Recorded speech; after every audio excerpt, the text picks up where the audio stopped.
और उसने उनसे कहा, मैं तुमसे सच कहता हूं कि जो यहां खड़े हैं उनमें से बाज ऐसे हैं कि जब तक खुदा की बादशाही को कुदरत के साथ आया हुआ न देख लें, मौत का मजा हरगिज न चखेंगे।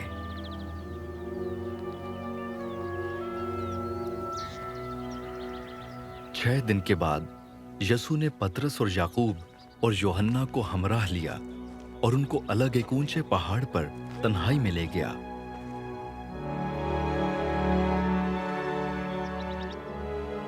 और उनके सामने उसकी सूरत बदल गई और उसकी पोशाक ऐसी नूरानी और निहायत सफेद हो गई कि दुनिया में कोई धोबी वैसी सफेद नहीं कर सकता। और एलिया मूसा के साथ उनको दिखाई दिया और वो यसू से बातें करते थे। पतरस ने यसू से कहा, रबी, हमारे यहां रहना अच्छा है। बस हम 3 डेरे बनाए, एक तेरे लिए, एक मूसा के लिए, एक एलिय्याह के लिए, क्योंकि वो जानता न था कि क्या कहे, इसलिए कि वो बहुत डर गए थे। फिर एक बादल ने उन पर साया कर लिया और उस बादल में से आवाज आई कि ये मेरा प्यारा बेटा है, इसकी सुनो। और उन्होंने यकायक जो चारों तरफ नजर की तो यसू के सिवा और किसी को अपने साथ न देखा। जब वो पहाड़ से उतरते थे तो उसने उनको हुक्म दिया कि जब तक इब्ने आदम मुर्दों में से जी न उठे, जो कुछ तुमने देखा है किसी से न कहना। उन्होंने इस कलाम को याद रखा और वो आपस में बहस करते थे कि मुर्दों में से जी उठने के क्या मानी है। फिर उन्होंने उससे ये पूछा कि फकीह क्यों कर कहते हैं कि एलिय्याह का पहले आना जरूर है।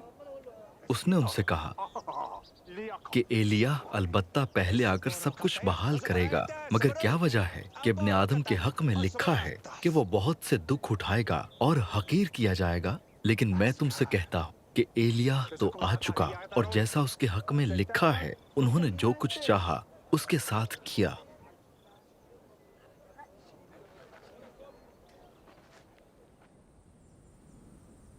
और जब वो शागिर्दों के पास आए तो देखा कि उनके चारों तरफ बड़ी भीड़ है और फकीह उनसे बहस कर रहे हैं।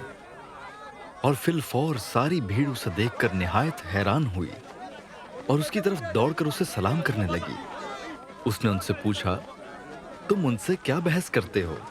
और भीड़ में से एक ने उसे जवाब दिया कि ऐ उस्ताद, मैं अपने बेटे को जिसमें गूंगी रूह है तेरे पास लाया था। वो जहां उसे पकड़ती है पटक देती है और वो कफ भर लाता और दांत पीसता और सूखता जाता है।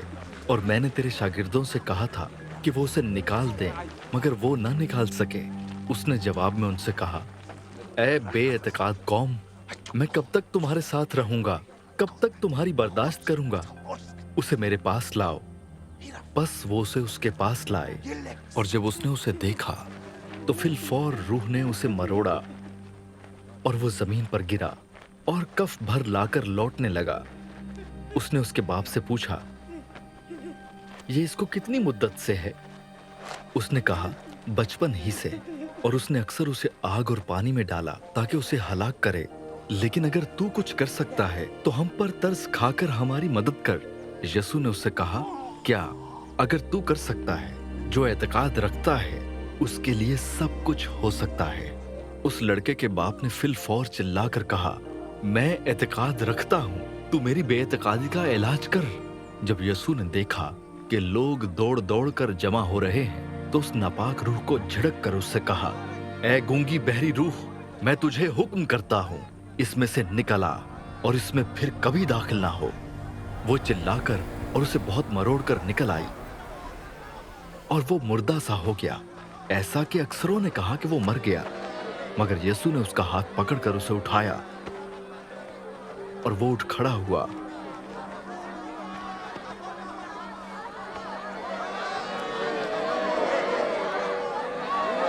जब वो घर में आया तो उसके शागिर्दों ने तन्हाई में उससे पूछा कि हम उसे क्यों ना निकाल सके। उसने उनसे कहा कि ये किस्म दुआ के सिवा किसी और तरह नहीं निकल सकती। फिर वहां से रवाना हुए और गलील से होकर गुजरे। और वो न चाहता था कि कोई जाने, इसलिए कि वो अपने शागिर्दों को तालीम देता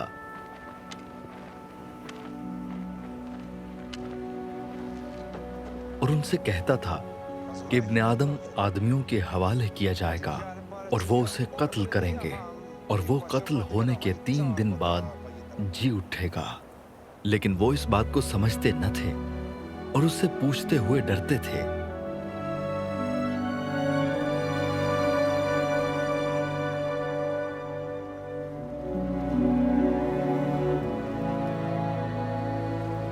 फिर वो कफरनहूम में आए और जब वो घर में था तो उसने उनसे पूछा कि तुम राह में क्या बहस करते थे।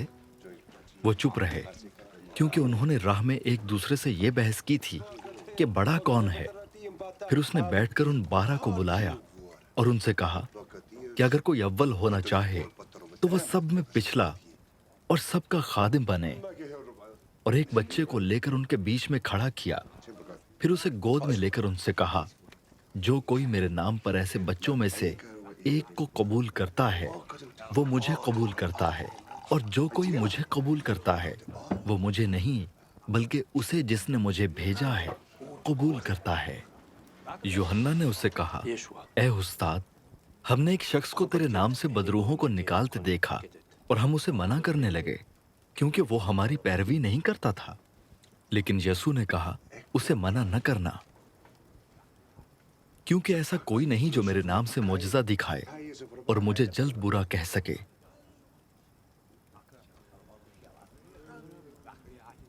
क्योंकि जो हमारे खिलाफ नहीं वो हमारी तरफ है।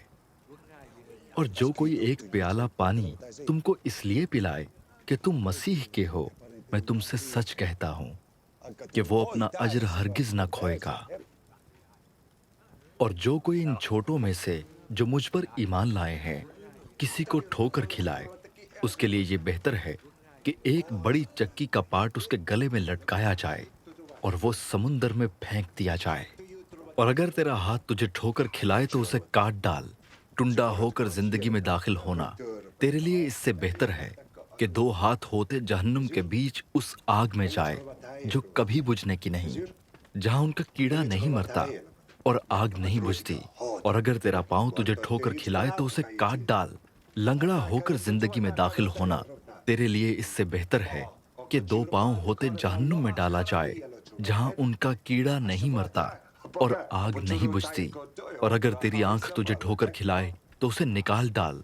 काना होकर खुदा की बादशाही में दाखिल होना तेरे लिए इससे बेहतर है कि 2 आंखें होते जहन्नुम में डाला जाए, जहां उनका कीड़ा नहीं मरता और आग नहीं बुझती।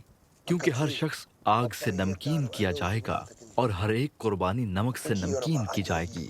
नमक अच्छा है, लेकिन अगर नमक की नमकीनी जाती रहे तो उसको किस चीज से मजेदार करोगे? अपने में नमक रखो और एक दूसरे के साथ मेल मिलाप से रहो।